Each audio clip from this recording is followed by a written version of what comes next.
A lo largo de la historia se sucedieron varios de los llamados profetas que apostaban a distintas maneras de graficar el fin de nuestros tiempos.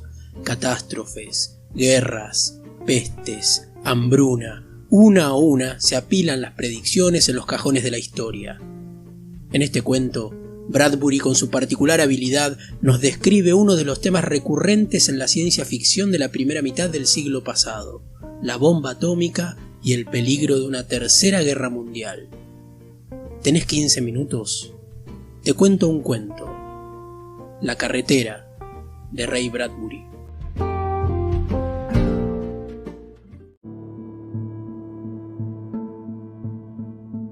La lluvia fresca de la tarde había caído sobre el valle, humedeciendo el maíz en los sembrados de las laderas, golpeando suavemente el techo de paja de la choza. La mujer no dejaba de moverse en la lluviosa oscuridad, guardando unas espigas entre las rocas de lava. En esa sombra húmeda, en alguna parte, lloraba un niño. Hernando esperaba que cesara la lluvia para poder volver al campo con su arado de rejas de madera. En el fondo del valle hervía el río, espeso y oscuro. La carretera de hormigón, otro río, yacía inmóvil, brillante, vacía. Ningún auto había pasado en esta última hora. Era, en verdad, algo muy raro. Durante años no había transcurrido una hora sin que un coche se detuviese y alguien le gritara: ¿Usted? ¿Podemos sacarle una foto? Alguien con una cámara de cajón y una moneda en la mano. Si Hernando se acercaba lentamente, atravesando el campo sin su sombrero, a veces le decían: «Oh, será mejor con el sombrero puesto», y agitaban las manos, cubiertas de cosas de oro que decían la hora o identificaban a sus dueños, o que no hacían nada sino parpadear a la luz del sol como los ojos de una serpiente. Así que Hernando se volvía a recoger el sombrero. «¿Pasa algo, Hernando?», le dijo su mujer. «Sí, el camino. Ha ocurrido algo importante, bastante importante. No pasa ningún auto».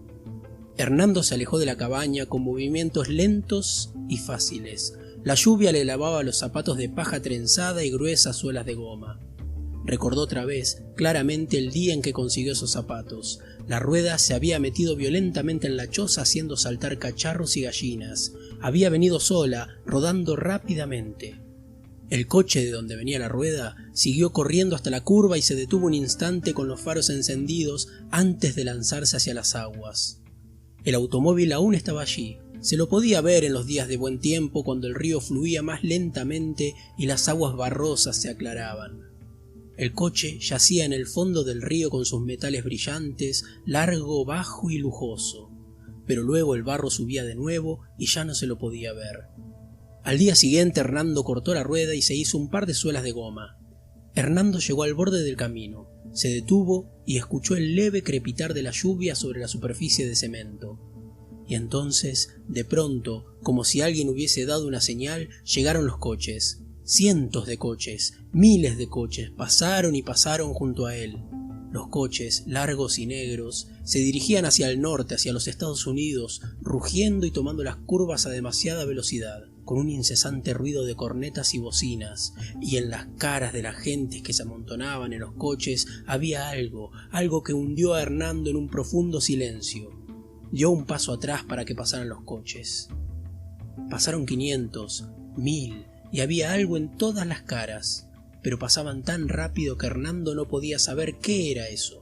Al fin la soledad y el silencio volvieron a la carretera. Los coches bajos, largos y rápidos se habían ido. Hernando oyó a lo lejos el sonido de la última bocina. La carretera estaba otra vez desierta. Había sido como un cortejo fúnebre, pero un cortejo desencadenado, enloquecido, un cortejo con los pelos de punta, que perseguía a gritos una ceremonia que se alejaba hacia el norte. ¿Por qué? Hernando sacudió la cabeza y se frotó suavemente las manos contra los costados del cuerpo. Y ahora, completamente solo, apareció el último coche.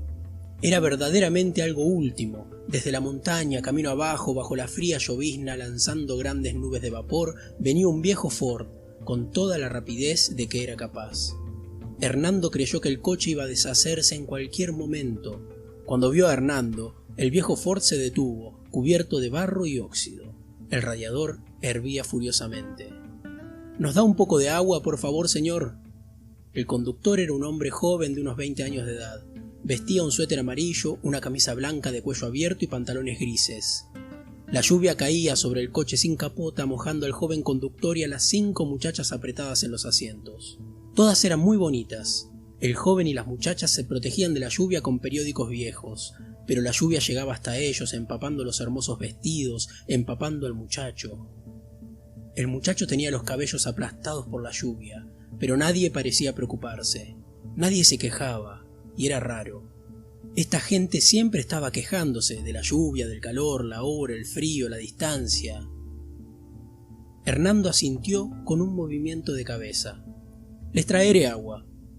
«Oh, rápido, por favor», gritó una de las muchachas, con una voz muy aguda y llena de temor. La muchacha no parecía impaciente, sino asustada. Hernando, ante tales pedidos, solía caminar aún más lentamente que de costumbre, pero ahora, y por primera vez, echó a correr.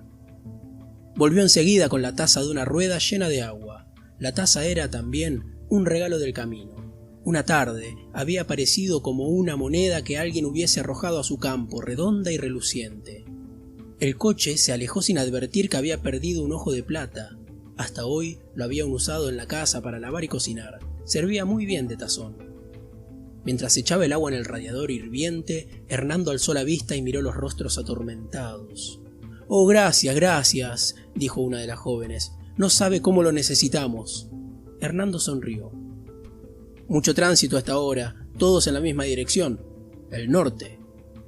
No quiso decir nada que pudiese molestarlos, pero cuando volvió a mirar, ahí estaban las muchachas, inmóviles bajo la lluvia llorando. Lloraban con fuerza, y el joven trataba de hacerlas callar tomándolas por los hombros y sacudiéndolas suavemente, una a una, pero las muchachas, con los periódicos sobre la cabeza y los labios temblorosos y los ojos cerrados y los rostros sin color, siguieron llorando, algunas a gritos, otras más débilmente. Hernando las miró, con la taza vacía en la mano. «No quise decir nada malo, señor», se disculpó. «Está bien», dijo el joven. «¿Qué pasa, señor?» «¿No ha oído?», replicó el muchacho, y volviéndose hacia Hernando y haciendo el volante con una mano, se inclinó hacia él. «Ha empezado».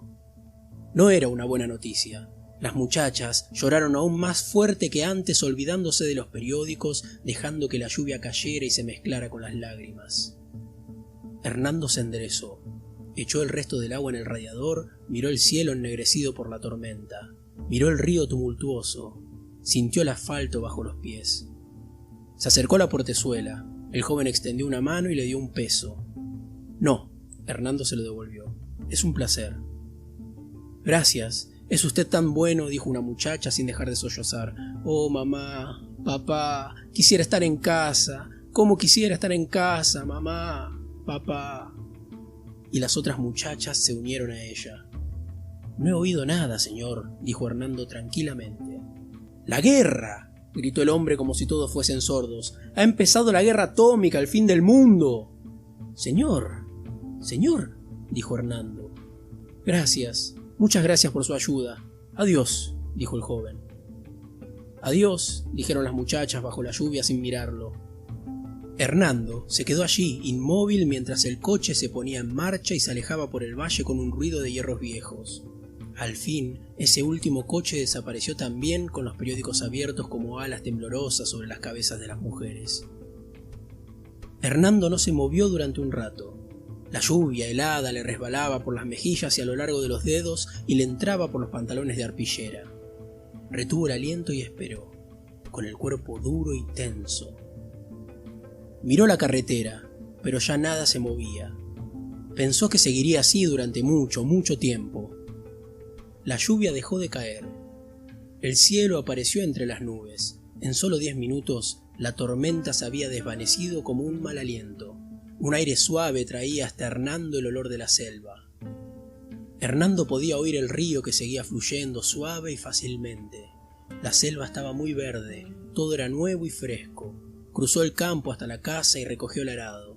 Con las manos sobre su herramienta alzó los ojos al cielo en donde empezaba a arder el sol. «¿Qué ha pasado, Hernando?», le preguntó su mujer atareada. «No es nada», replicó Hernando.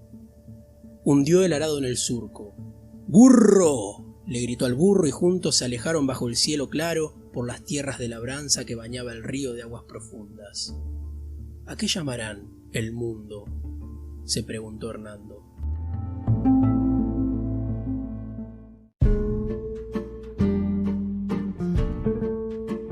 Eso fue La carretera de Ray Bradbury. Espero que te haya gustado, que hayas disfrutado del capítulo de hoy.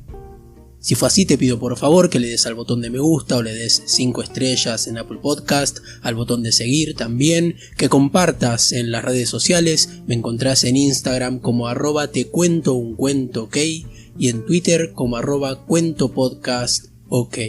Sin más que decir, me despido. Mi nombre es Pablo. Nos reencontraremos en el próximo capítulo. ¿Tenés 15 minutos? Te cuento un cuento.